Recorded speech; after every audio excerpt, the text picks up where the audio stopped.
Quem é você? Não faço a mínima ideia, mano. Tô pensando faz tempo também. E aí? Antigamente eu esquentava com isso, hoje em dia. Não faz o menor sentido. Saber, me perguntar.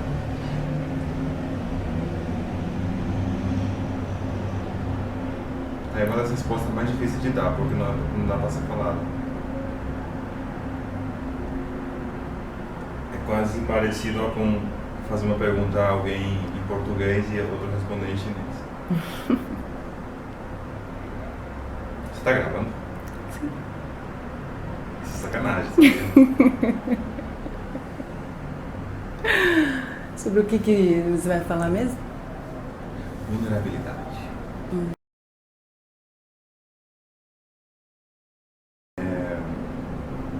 A vulnerabilidade é isso. Basicamente, o furacão passa por você e destrói tudo. Levando a casa, o plantio, levando até a família às vezes. E o que sobra?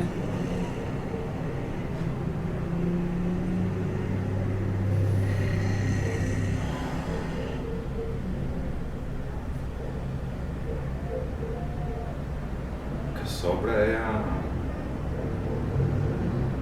nesse caso de um buscador de si,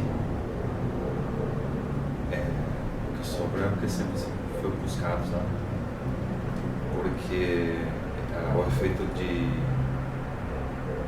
no meu caso pessoal, eu pedia esse estado. E eu não fazia, digamos que, não sei se posso falar se faz sentido também dizer, é como que fazer isso por minha conta, de eu vou criar algo para ficar vulnerável, é estranho, né? Eu acho que a gente pede uma interferência divina mesmo, é um milagre, pedir um milagre disso. E aí vem algo que movimenta tudo, e tira tudo aquilo que te mantém seguro, tira tudo aquilo que de alguma forma você acredita que te dá um suporte em todos os aspectos, que te dá nome, que te dá uma ideia de existir, de ser alguma coisa. Tudo na realidade dentro da invenção própria da própria mente, separada, que tudo surge a partir daí, do medo de estar só, do medo de faltar. Então buscamos 39 mil muletas que nos segurem em cima dessa ideia que criamos. Então de repente vem, graças a Deus, a vida e derruba todas as muletas, arranca todas elas, quebra todas elas. Então você fica no ar, sem chão. E é aí onde você tem a escolha de botar na prática a tua fé. Então, esse estado é um convite total da vida de dizer: você confia em mim? Desfazer é a palavra mais usada em Um Curso em Milagres, tema muito. Porque esse estado de vulnerabilidade é um convite para estar totalmente presente e totalmente vigilante, porque é um estado no qual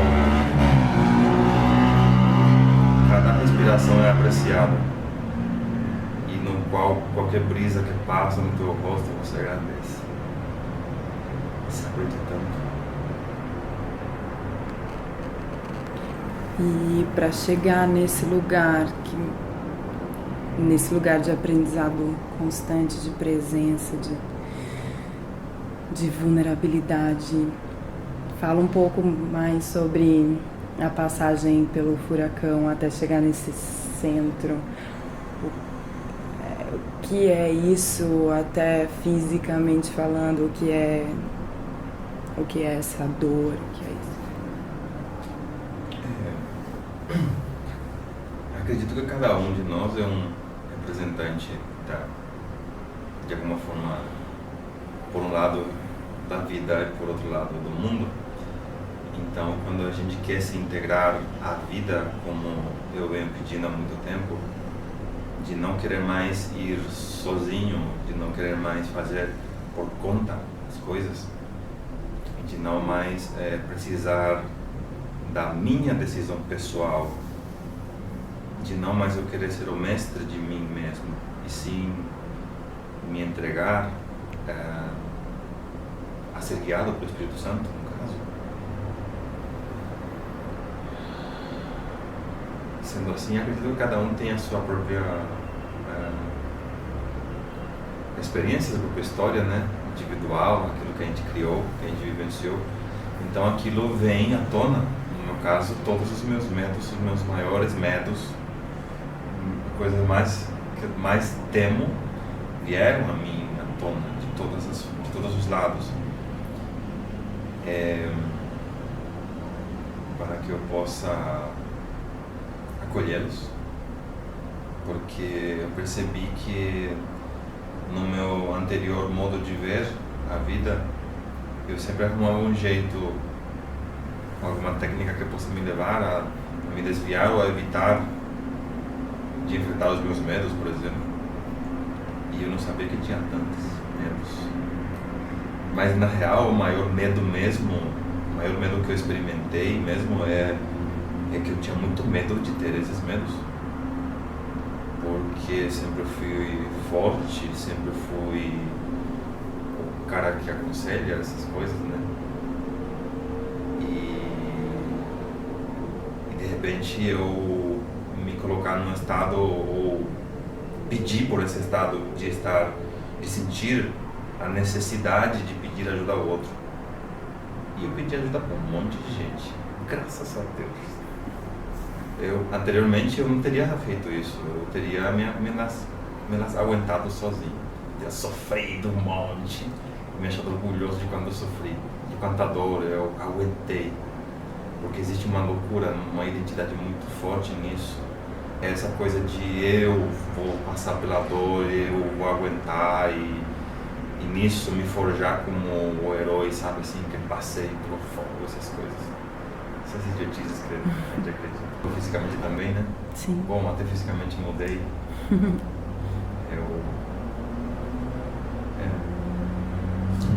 Se sente fisicamente. Sim. Aprender a tomar outras decisões. Imagina uma vida de alguém que sempre planejou tudo. Além do mais, tipo, trabalhar como coach, com planejamentos, começo, meio e fim, e do nada você tem que aprender a não planejamentos, não projetos, e sim apenas se entregar completamente a este agora, se disponibilizar a ser guiado, a ser conduzido. E aí que realmente entendemos nesse processo e aceitamos aquilo que no curso fala. Pai, me diz aonde eu vou, o que devo falar, o que devo dizer. Um tempo atrás era como que isso era bonito, repetir como um mantra, mas de repente aquilo era tornou-se a minha vida, entende? Você falou sobre a identificação dos próprios medos, né? Parece que você falou sobre um processo de identificação, de saber que tudo aquilo é seu, e da não identificação, porque isso não, o medo não faz parte. Então, talvez fique confuso para as pessoas entenderem, mas faz parte do processo. É isso. Identificar seus próprios medos e ao mesmo tempo saber que eles não fazem parte de você realmente? Sim, porque todos esses medos e o próprio medo de senti-los, esses medos, está relacionado ao personagem, ao ego, que é o único que pode sofrer. Então, com o qual eu ainda me identificava, o qual ainda eu experimento um pouquinho, que é a casa do ego. Então, compreender que tudo que vem do ego, tudo que vem a partir desse personagem, não é real. Só que justamente isso não é algo a ser, não é suficiente falar sobre isso. Não é suficiente, não sei, não acredito que seja possível até ser experimentado isso, que tudo que a mente fala, que a minha mente separada fala, não é real, é mentira. A única verdade é a verdade que vem de Deus. Então, é pegar todas as minhas ideias, tudo que eu penso de mim, que eu sou, que eu criei, que eu fiz de mim, que eu me forjei, toda a minha história familiar, raça, país, tudo isso. Sabe que não significa nada? E entregar tudo isso a que seja revisado, revisto, analisado, ou passar por um, como diria isso, por um, tipo aquele negócio do aeroporto. Se tem alguma coisa útil lá dentro, então você percebe que tudo é nada. E o trabalho, seu modo de falar, como um trabalho, é fazer de desfazer tudo isso para que o real em mim se manifeste. Então, tirar de lado tudo isso, deixar de lado toda a minha ideia, a minha identificação com o meu personagem. E é como não pensar mais e sim ficar atento a que a vida, Deus em si, possa pensar através de mim e vice-versa. Em que momento, ou se ainda é, em que momento você se sentiu e olhou para si mesmo e falou, e duvidou? Algum momento você duvidou? Se sentiu louco? Ou ainda se sente? Não sei. Completamente. Sim. Durante esse processo, tive inúmeros momentos de muita dúvida, assim como tinha possibilidade de pedir ajuda e poder sair desse estado de alguma forma, mas algo maior me dizia, permaneça assim, acolha isso. Já não dá mais tempo de fazer isso esperar. Então, claro, é apavorante, mas uma vez que atravessamos isso realmente, percebemos que tudo era uma criação minha, tudo era ao mesmo tempo todos os fantasmas e demônios que eu criei. Então, são várias emoções, porque ao mesmo tempo você percebe que, caramba, como são fortes e como de alguma forma temos essa permissão de criar tamanha fantasia que parece ser tão real e que nos dá uma impressão de que estamos enlouquecendo. Dá sim, claro, completamente mesmo. Mas aí você vai descobrindo que as referências boas de que é necessário loucura, mas não insanidade. Porque a insanidade está alinhada ao ego? Sim. Para, assim como dizem, para o mundo, a felicidade é loucura. Amar é loucura. Servir o próximo sem esperar nada é loucura. Então, quando a gente quer tanto esse alinhamento não mais com uma dependência horizontal do mundo, de buscar uma segurança do mundo e buscar um alinhamento vertical, direto, assim,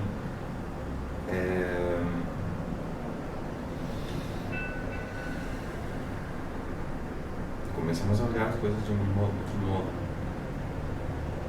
E mesmo assim, ver a beleza nessa loucura. Uhum. Porque externamente precisamos continuar normal, sendo normal.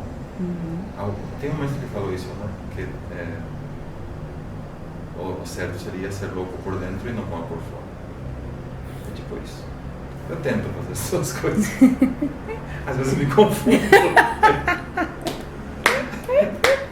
As pessoas alinham a vulnerabilidade com fraqueza, né? Sim. Aqui. E eu queria que você falasse um pouco sobre isso, porque é se sentir sem defesas e é aí que talvez esteja a força e não a fraqueza. Fala um pouco sobre isso. Sim, perfeito. Existe um medo muito grande de ser fraco, né?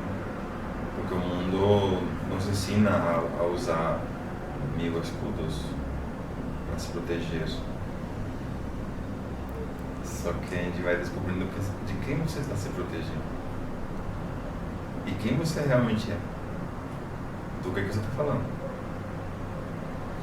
Então, a ideia de fraqueza, que é exatamente completamente egocêntrica,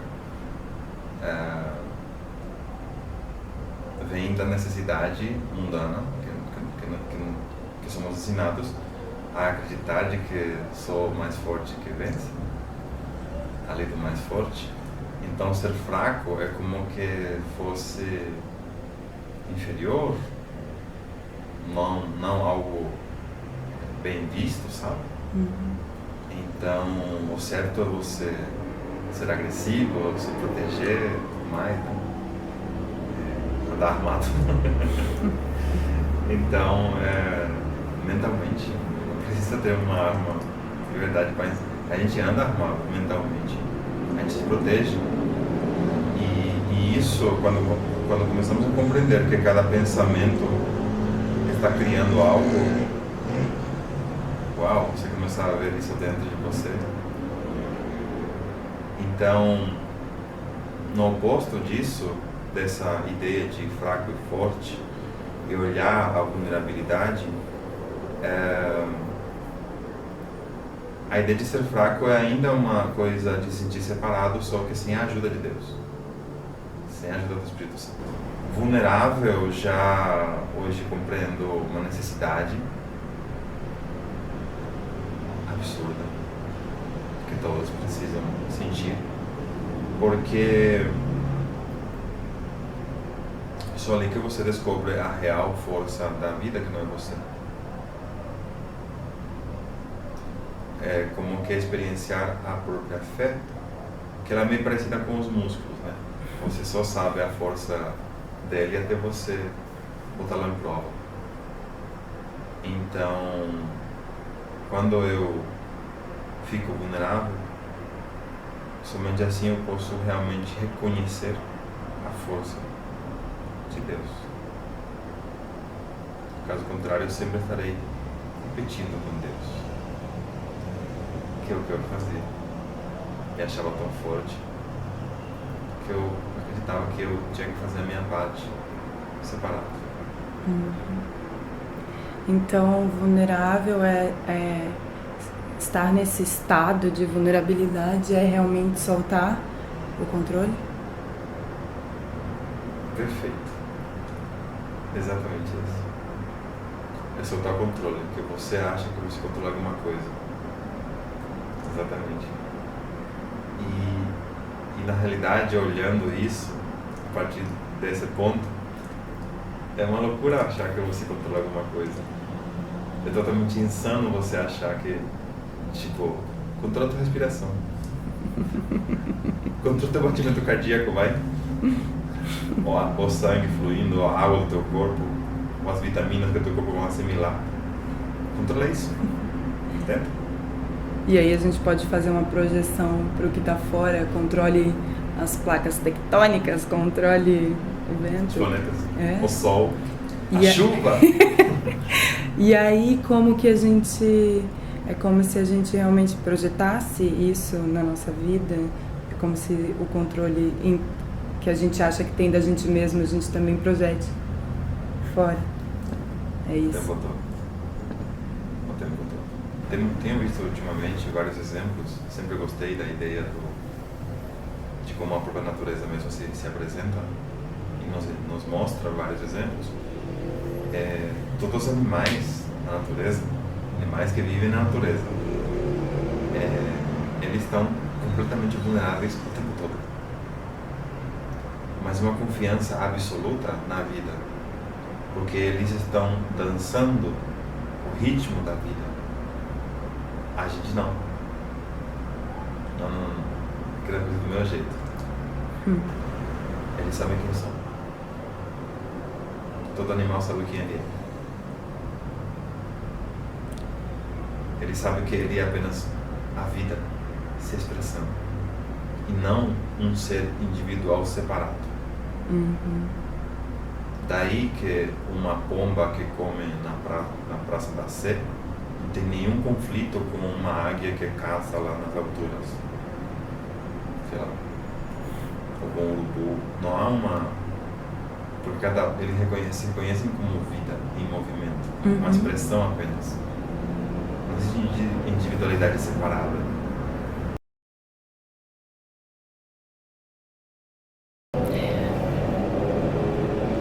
Queria saber sobre a palavra, o conceito, o sentimento de amor.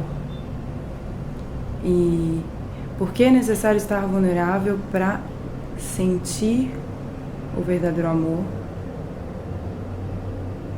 que as pessoas pensam que conhecem, enfim. O que é isso? Amor. Tão bonita a palavra. O mundo é experimentar a separação, o desamor. Então, o único modo de sentir amor de verdade é ficar completamente vulnerável, porque é aí que eu vou pedir o amor do meu pai. Sabe aquela história do filho pródigo? Então, ele descobriu o amor do pai quando ele voltou e foi abraçado pelo pai, foi acolhido novamente. O pai, com amor o tempo todo, por mais que ele estava indo, fazendo tudo o que ele fazia, o pai estava amando. Aí ele volta, só que aí ele reconheceu, ele não estava reconhecendo isso, ele estava se julgando, que é o que a gente faz na realidade. Estava se julgando que não merecia o amor do pai por ter saído de casa. É o que nós experimentamos aqui no mundo, sair de casa para vir experimentar estar separado do pai. Uma vez que a nossa consciência volta a esse estado, a gente descobre que, nossa, ele sempre me amou, olha que bobo, né, que tonto eu. Então, assim como esse rapaz, o filho pródigo da história que Jesus conta, ele ficou completamente vulnerável. É daí que você também precisa soltar todas as tuas correntes, cadeias, sei lá, tudo mais. Cadeia, falei? Bom, prisões. Para você se abrir a esse amor genuíno. Porque antes disso, o que a gente faz é como querer manipular, mendigar amor. E aí quando você reencontra esse lugar em que você é amado incondicionalmente pelo nosso Pai, e aí vem é natural, ou esse lugar onde a gente olha para o outro também dessa maneira, a partir do momento que a gente se preenche desse amor? O único modo de trazer amor na Terra é trazer o amor do Pai, porque na realidade esse voltar para casa é uma consciência, é uma lembrança, é uma memória que se acessa e entramos nessa conexão. uma vez que isso é feito, é aí que eu posso oferecer ao meu irmão. Porque na realidade a vontade é imensa e a única coisa que eu vou querer é dar esse amor que eu tenho. Porque a única coisa que tem é a única coisa que é real. Então eu vou me tornar aquilo, eu vou fazer tudo em prol, a favor do amor. Como o amor vai se expressar? Tudo eu vou querer fazer. O que o amor faria agora? Então é isso que eu me torno. Pois é isso que nós somos. Apenas a gente está aqui experimentando estar separados e esquecemos disso. Mas que lembramos disso, a gente fala isso. E aí eu pergunto algo que todo mundo gostaria de perguntar. Como é que eu vou amar pessoas que fazem atrocidades e coisas horrorosas? Como que eu vou fazer isso? Quer dizer, então é me preencher desse amor, ter só isso, que é a única coisa que eu tenho para dar, vai me permitir olhar para essa pessoa e sentir amor? Sim. Atrocidades. O que seriam atrocidades? Né? Primeiramente, quem está vendo atrocidades? É o ego assistindo. Para algumas pessoas um jogo de futebol pode ser atrocidades, ou uma luta de boxe, ou pode ser. Para uma pessoa o nascimento, um parto natural pode ser uma atrocidade. Para outras pessoas matar um porco ou um boi para comê-lo pode ser uma atrocidade. Ou pessoas a pessoas, né? O único modo de entender isso sabendo que este mundo é um sonho, e ao percebermos que todos estão sonhando, estão experimentando o que um sonâmbulo faria. Então é natural que a partir daí você comece a olhar a todos como fossem crianças com fraldas sujas correndo atrás do outro e tentando sujar o outro com a sua própria fralda, porque eles não sabem o que estão fazendo, eles estão sonhando, são sonâmbulos, e apenas isso. A partir daí é isso. E a única coisa que eu posso fazer de verdade em prol do amor é ver essa inocência, que aí eu ativo o perdão.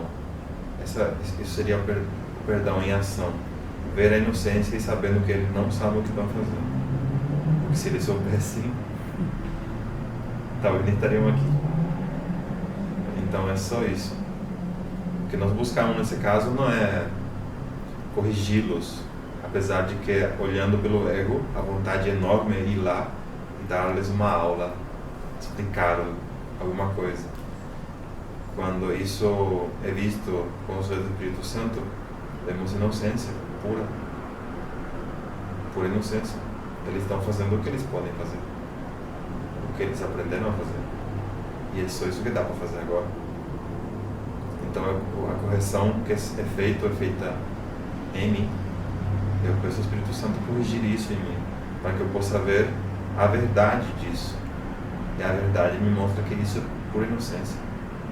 São crianças que não sabem o que estão fazendo. Apenas isso.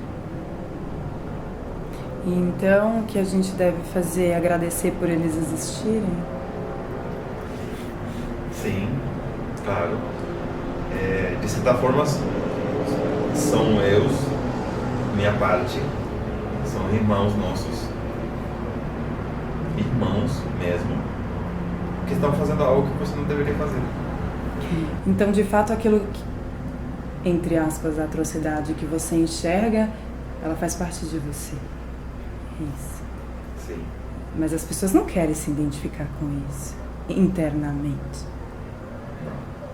E então tudo continua separado. Isso continua sendo uma separação. Eu não quero ver isso. Da mesma forma como um exemplo que eu gosto, eu já vi um parto uma vez. E por mais que eu sabia que era um milagre da vida, a coisa mais maravilhosa, um bebê vindo ao mundo, tudo muito obrigado. Eu prefiro não ver mais. Eu prefiro não ver mais. Se puder sabe? Já vi, já entendi, lindo, lindo. Apenas isso, mas tem que ter a compreensão do que isso é. Senão a gente continua nossa mente criando ideias sobre aquilo, que vai alimentando, que ainda vai te puxar para julgar. Para mudar, transformar algo que está fora. No caso, sempre queremos fazer isso. Arrumar algo, ajeitar algo lá fora de mim e não em mim. Então há um convite também para que eu possa ter argumentos e atacar isso até mentalmente. No caso, se eu realmente não gosto disso e posso fazer alguma coisa, faça diferente. Só. Então, quando a gente, na verdade, tenta transformar ou mudar ou, sei lá, alguma coisa que está fora, da qual a gente pensa não fazer parte da gente mesmo, a gente, na verdade, está canalizando tudo nessa direção, nesse sentido. Seria como quase aumentar aquilo, porque a única verdade é a unidade. Então, qualquer ideia na qual, qualquer coisa que me ajude a estimular a separação, estou me afastando cada vez mais. Estou ficando cada vez mais longe. Anteriormente, eu até pensaria ou mandaria alguma energia ou projetaria alguma coisa, mas eu percebo que através de um curso de milagres, que até isso eu estou reconhecendo aquilo que está acontecendo de verdade lá, e eu aqui é que eu vou mudar. Entende? Por mais que a intenção seja boa, ainda é querendo arrumar algo, sendo que aquilo é tudo. Até eu aqui agora falando, até esta voz, é um sonho.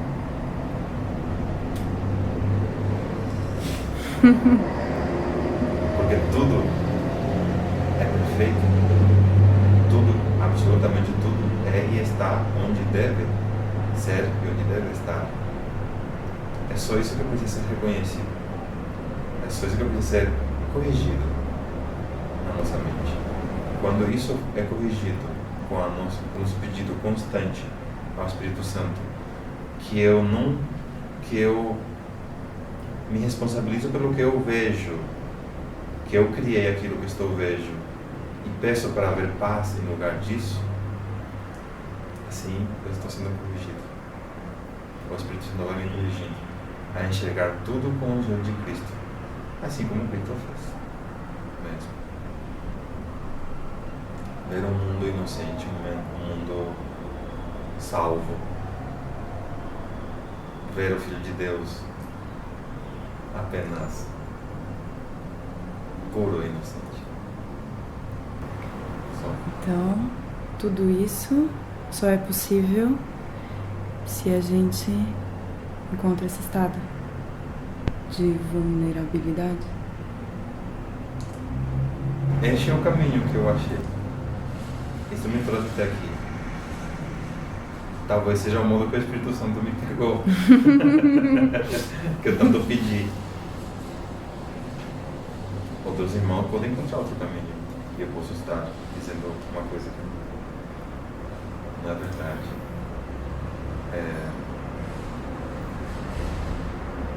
Mas aquela história do camelo que passa pelo furo da agulha, ele está falando sobre a vulnerabilidade. Deixar para trás as suas mochilas, seus livros, crenças, ideias, conceitos, e chegar com a mente completamente limpa, num estado total de eu não sei.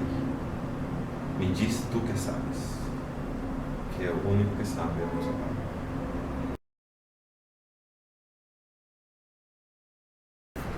O que você falaria para seja quem for, no estágio, sei lá, degrau, que seja, que estiver agora e